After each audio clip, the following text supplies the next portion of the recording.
We continue the varieties of religious experience, a study in human nature by William James. I will have to double check and retitle it if it's not the case, but we are in the reality of the unseen. Program 3, or I have on a number of occasions felt that I had enjoyed a period of intimate communication with the divine.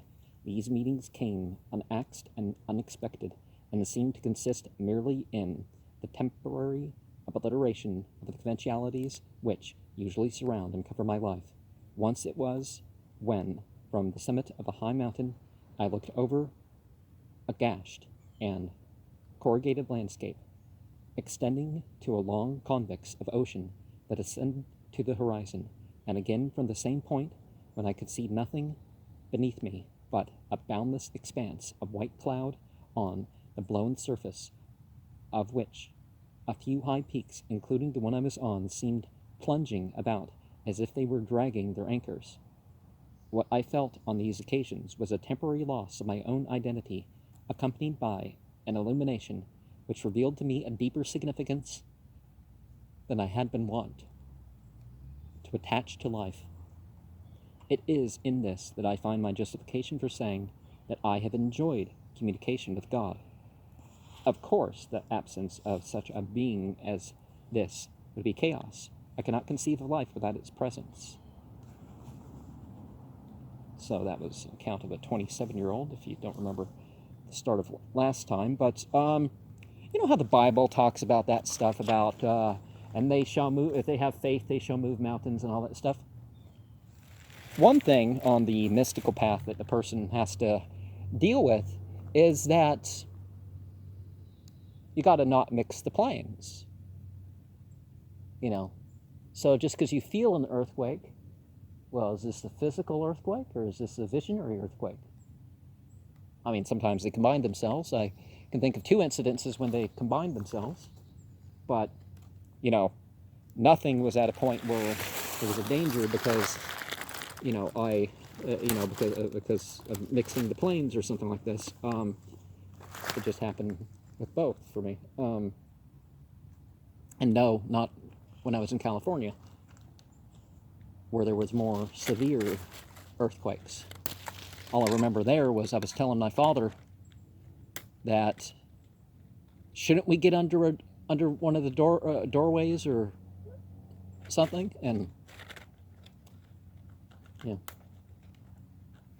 One of the more habitual, as so to speak, chronic sense of God's presence, the following sample from Professor Starbuck's manuscript collection may serve to give an idea. It is from a man aged 49. Perhaps thousands of unpretending Christians would write an almost identical account. God is more real to me than any thought or thing or person. I feel his presence positively, and the more as I live in closer harmony with his laws as written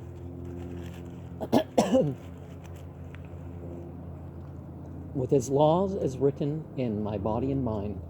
I feel him in the sunshine or rain. An awe mingled with the delicious restfulness most nearly describes my feelings.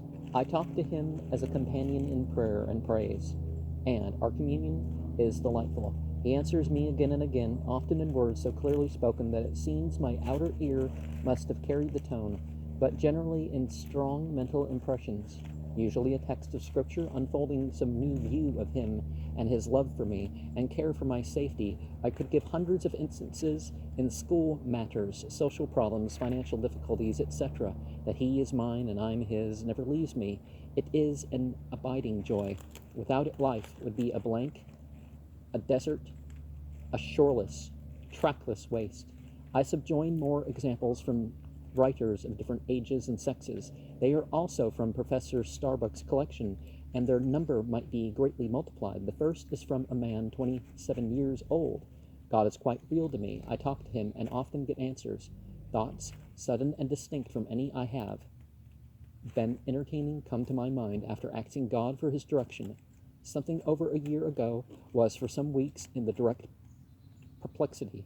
When the trouble first appeared before me, I was dazed, but before long, 2 or 3 hours, I could hear distinctly a passage of Scripture. My grace is sufficient for thee. Every time my thoughts turned to the trouble, I could hear this quotation. I don't think I ever doubted the existence of God or had him drop out of my consciousness. God has frequently stepped into my affairs very perceptively, and I feel that he directs many little details all the time. But on 2 or 3 occasions, he has ordered ways for me, very contrary to my ambitions and plans. Well,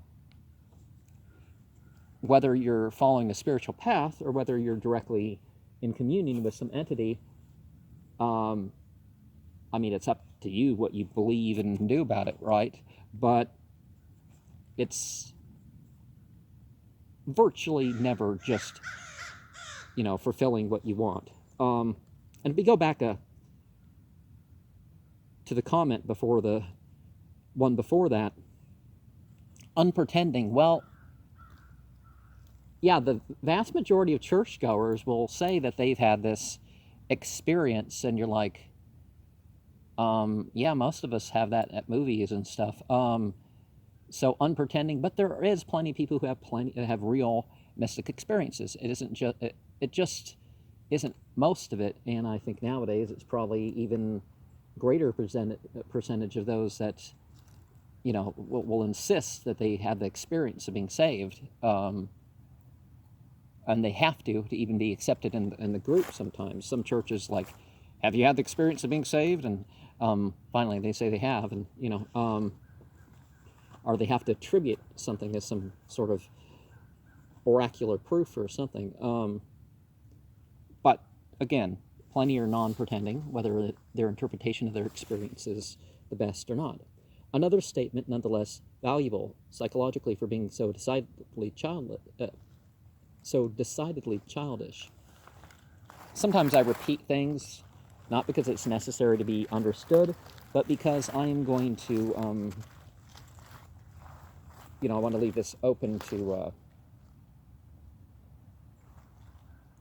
edit and perfect. Is that of a boy of 17.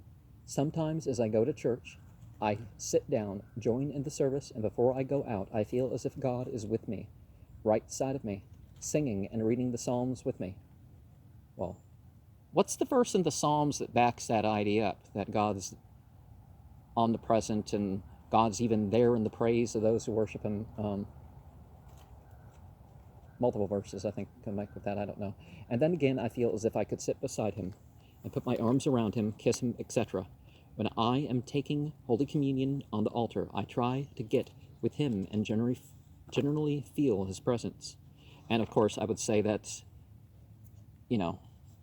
God's not as sectarian as one might think, so God would, if God's omnipresent, it doesn't really matter what we do or say, God's going to be there. But otherwise, God's acknowledgement of us would go beyond that, if part of what we believe and or say is true, then that would,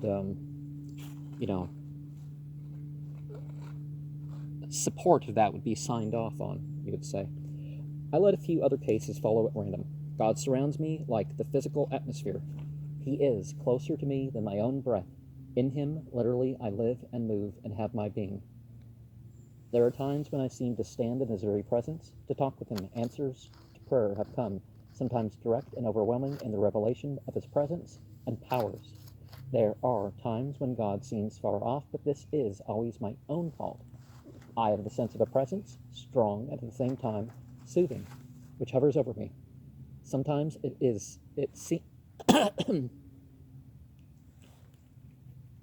Sometimes it seems to enwrap me with sustaining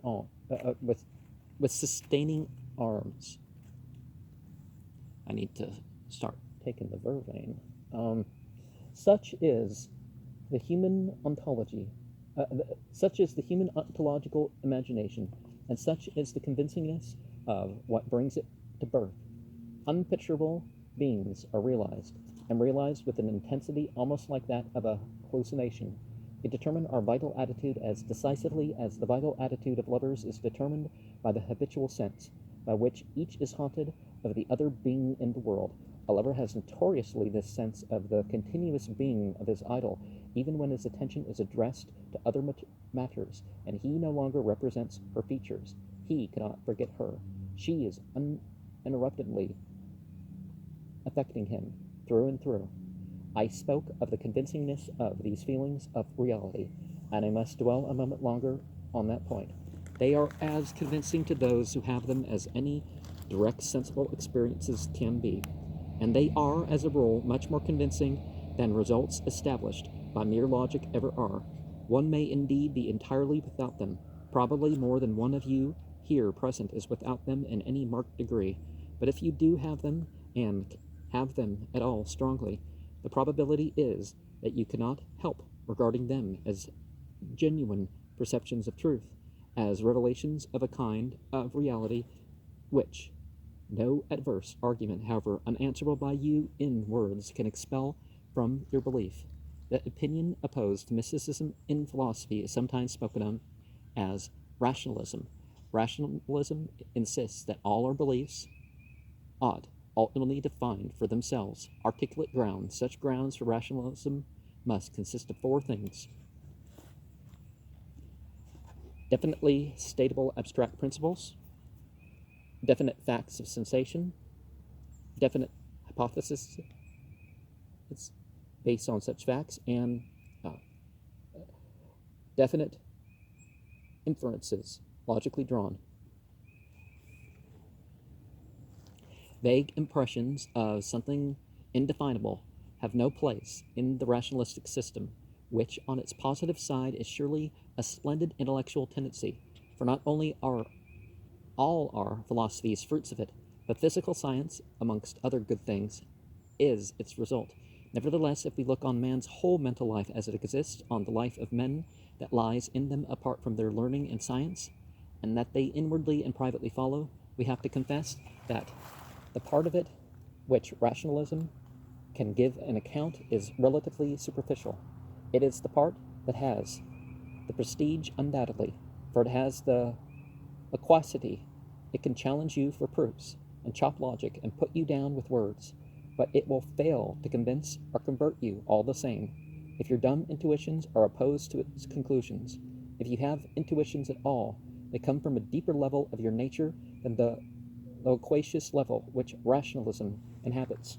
Your whole subconscious life, your impulses, your faiths, your needs, your divinations, have prepared the premises of which your consciousness now feels the weight of the result, and something in you absolutely knows that the result must be truer than any logic-chopping rationalistic talk, however clever that may contradict it. This inferiority of the rationalistic level in founding belief is just as manifest when rationalism argues for religion as when it argues against it. That vast literature of proofs of God's existence drawn from the order of nature, which a century ago seemed so overwhelmingly convincing, today does little more than gather dust in libraries. For the simple, well, a lot of it's overstated to the point of, jumping the gun, and therefore it's, a little more than gathering dust in libraries. For the simple reason our generation has ceased to believe in the kind of God it argued for. Whatever sort of a being God may be, we know today that he is nevermore that mere external inventor of contrivances intended to make manifest his glory, in which our great-grandfathers took such satisfaction, though just how we know this we cannot possibly make clear by words, either to others or to ourselves. I defy any of you here to fully account for your persuasion that if a God exists, he must be a more cosmic and tragic personage than that being. The truth is that, in the metaphysical and religious sphere, articulate reasons are cogent for us only when our inarticulate feelings of reality have already been impressed in favor of the same conclusion. Then indeed our intuitions and our reason work together. and great world-ruling systems like that of the Buddhist or the Catholic philosophy may grow up. Our impulsive belief is here always what sets up the original body of truth, and our articulately verbalized philosophy is but its showy translation into formulas. Well, the formulas, some of the formulas that were developed can change, but it's more about, if they're formulas, that means we're supposed to take them into different circumstances, not just apply them to the same exact problem over and over again. And that's the problem. Conservatism, the conservatives need to let go, per se. I mean, not of their own choice in their own life, but as if they're the only claim of the religion. Like, you can't take it back and then to something that you can apply right here and now. The unreasoned and immediate assurance is the deep thing in us. The reasoned argument is but a surface exhibition. Instinct leads, intelligence does but follow. If a person feels the presence of a living God after the fashion shown by my quotations, your critical arguments, be they never so superior, will vainly set themselves to change his faith. Please observe, however, that I do not yet say that it is better that the subconscious and non-rational should thus hold primacy in the religious realm. I confine myself to simply pointing out that they do so hold it as a matter of fact. So much for our sense of the reality of the religious objects. Let me now say a brief word more about the attitudes they characteristically awaken. We have already agreed that they are solemn, and we have seen reason to think that the most distinctive of them is the sort of joy which may result in extreme cases from absolute self-surrender. The sense of the kind of object to which the surrender is made has much to do with the determining the precise complexion of the joy, and the whole phenomenon is more complex than any simple formula allows. In the literature of the subject, sadness and gladness have each been emphasized in turn. The ancient saying that the first maker of the gods was fear receives voluminous corroboration from every age of religious history, but nonetheless does religious history show the part which joy has evermore tended to play. Sometimes the joy has been primary, sometimes secondary, being the gladness of deliverance from the fear. This latter side of things, being the more complex, is also the more complete as we proceed. I think that we should have abundant reasons for refusing to leave out either the sadness or the gladness if we look at religion with the breadth of view which it demands. Now, very explicitly, Islam says, yeah, you can employ that, but you got to go beyond mere emotionality, as the judge and all that sort of stuff. It's not saying you can't be, jahiliyyah, it's called. But also the fear and hope thing, it kind of goes past that to the principle of regard, taqwa. People talk about taqiyya. Taqiyya is not what it means in the Yazdi thing. It's having regard of the situation, having, of course it's connected to God Islamically, that you regard what you should believe and what you should do, and what's the best amongst that, what's the amount of effort, what's the safety regarded, etc., etc.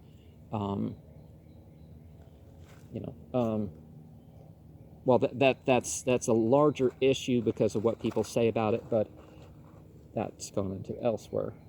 St. Paul and the dishonest and Christian lying, that sort of thing. What did I name that video? Stated in the completest possible terms, a man's religion involves both moods of contracting and moods of expansion of his being, but the quantitative mixture and order of these moods vary so much from one age of the world, from one system of thought, and from one individual to another, that you may insist either on the dread and the submission, or on the peace and the freedom as the essence of the matter, and still remain materially within the limits of the truth.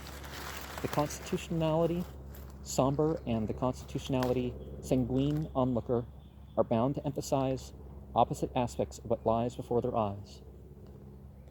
The constitutionally somber religious person makes even of his religious peace a very sober thing. Danger still hovers in the air about it. Flexion and contradiction are not wholly checked. It were sparrow-like and childish after our deliverance to explode into twittering laughter and caper-cutting, and utterly to forget the imminent hawk on bough.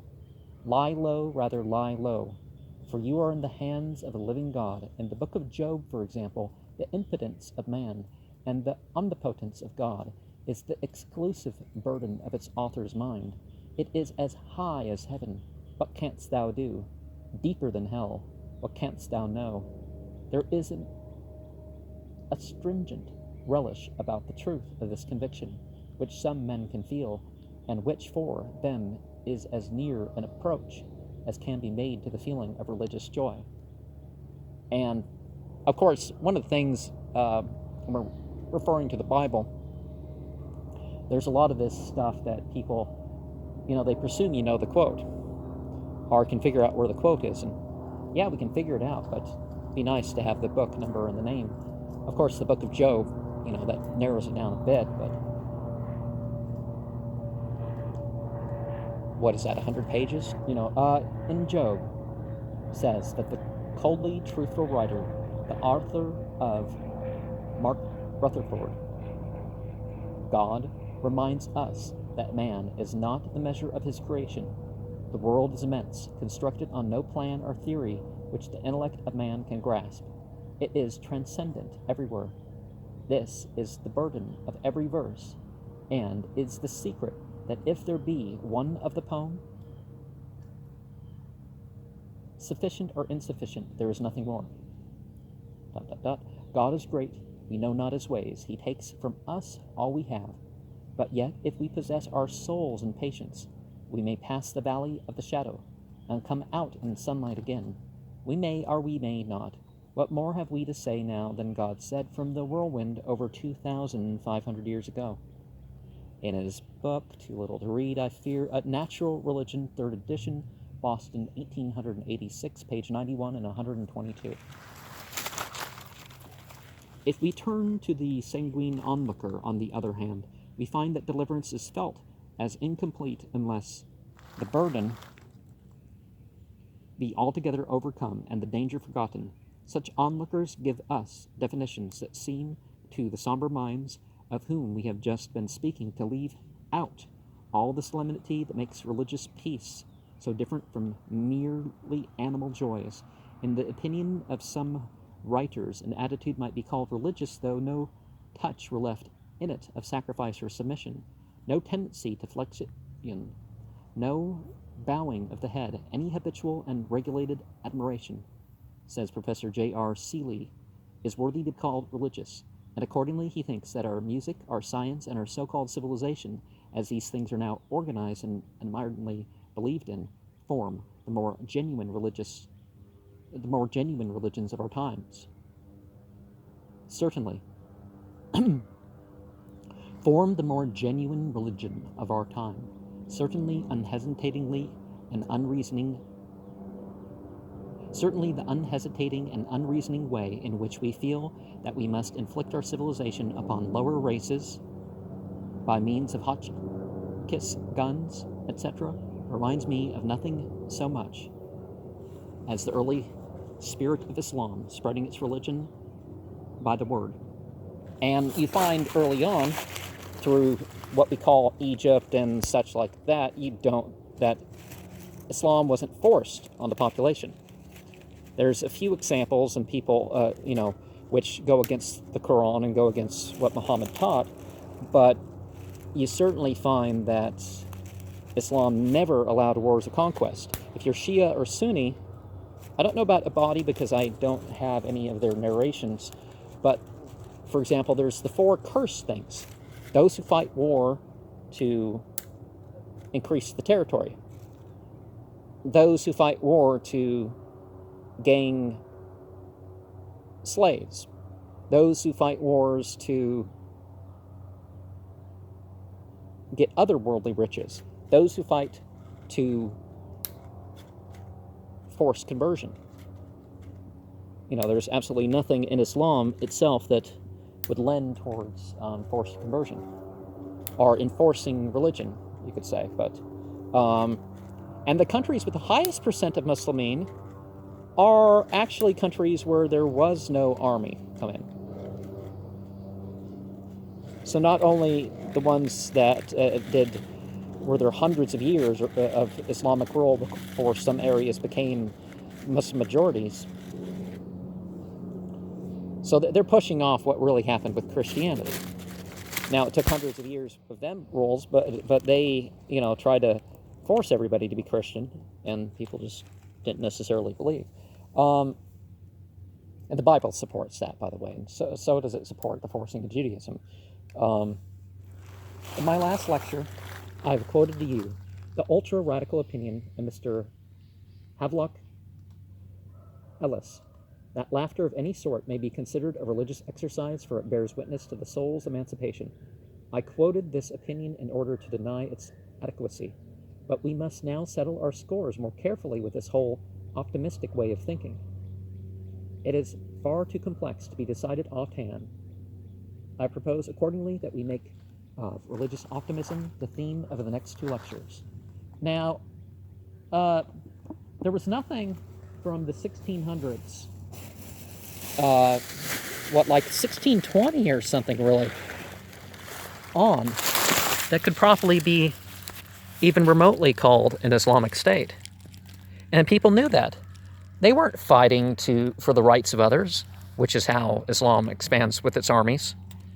They weren't fighting because the Muslims were oppressed in their own lands, or they were oppressed on the go. They traveled about and people attacked them or whatever, and it seemed to be a government at fault, or the minorities of that government, like what happened in Persia, said, hey, the Christians and the less popular Zoroastrian sects, Zoroastrian is not the right term, but, they came in, they said, hey, and they even fought on, the side of the Muslims when it came to a battle. So things aren't as cut and dry as we think. And the Muslim majorities that have done killing and wars and stuff, it's tend to be secular. It's like, is Saudi named after Islam? No. It's named after, one of those 13 ruling families in the world, right? Well, there's more than that, but the top ruling families. Iran's named after the race. Because, Iranian is a, I think more people would prefer to be called Iranian than Persian. Although both kind of fit historically. There's always an issue with the title, whether it's of a tribe or a race. Well, not always, but very often.